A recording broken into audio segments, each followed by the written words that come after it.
ఈ వీడియోలో కనిపించే కానిస్టేబుల్ సాలరీ జస్ట్ 28,000 మధ్యప్రదేశ్‌లో. బట్ తన దగ్గర దొరికిన ప్రాపర్టీ వర్త్ ఎంతో తెలుసా మీకు? అక్షరాల 700 crores. 50 kgs gold, 230 kgs approximately silver, luxury cars, దుబాయ్‌లో విల్లాస్. ఇవన్నీ ఎటు నుంచొచ్చాయి తినకి? కరప్షన్. అంటే తిను ఏ రేంజ్‌లో కరప్షన్ చేశాడో అర్థమైందా మీకు? 700 క్రోర్స్, జస్ట్ 28,000 సాలరీ ఉన్న police constable 700 crores worth properties అన్నది కరప్షన్ చేశాడంటే చూడండి. బట్ ఎట్టకేలకు ఏసీబీ వాళ్ళైతే పట్టుకున్నారు. మనం ఏదైనా చేస్తే తప్పు 100% అది తెలిసిపోతది. కర్మ సిద్ధాంతం అనేది రియల్ అని ప్రూవ్ అయింది మళ్ళీ. బట్ ఎంత దోచుకున్నా, ఎంత దాచుకున్నా మళ్ళీ దొరకాల్సిందే దొరికింది. కానిస్టేబుల్ దగ్గరనే దొరికితే మరి ఇంకా పెద్ద ఆఫీసర్ దగ్గర ఎంతుండొచ్చు ఇమాజిన్ చేయండి.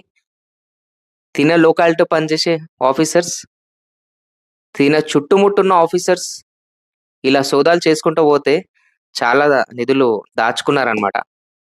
పోలీస్ ఆఫీసర్స్ అయినా, ఏ గవర్నమెంట్ ఆఫీసర్స్ అయినా. బట్ ఇప్పుడు రీసెంట్‌గా చూసినట్టయితే ఏసీబీ వాళ్ళు చాలా మందిని రెడ్ హ్యాండెడ్‌గా పట్టుకుంటున్నారు. ఇంతకుముందు సోషల్ మీడియా లేదు, ఫోన్స్ లేవు, వీడియోస్ లేవు కాబట్టి దొరకకపోతున్నాయని భయపడుతున్నాయి. బట్ ఇప్పుడు ప్రజలు కూడా ఎవ్వరు భయపడతలేదు, తిరుగుబడుతున్నారు. అండ్ ఈ వీడియోస్ వల్ల తొందరగా ఎవరైనా తప్పు చేస్తే అండ్ మనకి ఈజీగా అవైలబుల్ ఉన్న ACB numbers, anti corruption bureau numbers. So, వాళ్ళకి మీ దగ్గర కూడా ఎవరైనా లంచం అడుగుతే గనక ఇమ్మీడియేట్‌లీ ఆ నంబర్‌కి కాల్ చేసి మీరు కంప్లెయింట్ చేయొచ్చు. వీడియో రికార్డ్ చేసి వాళ్ళకి పెట్టండి.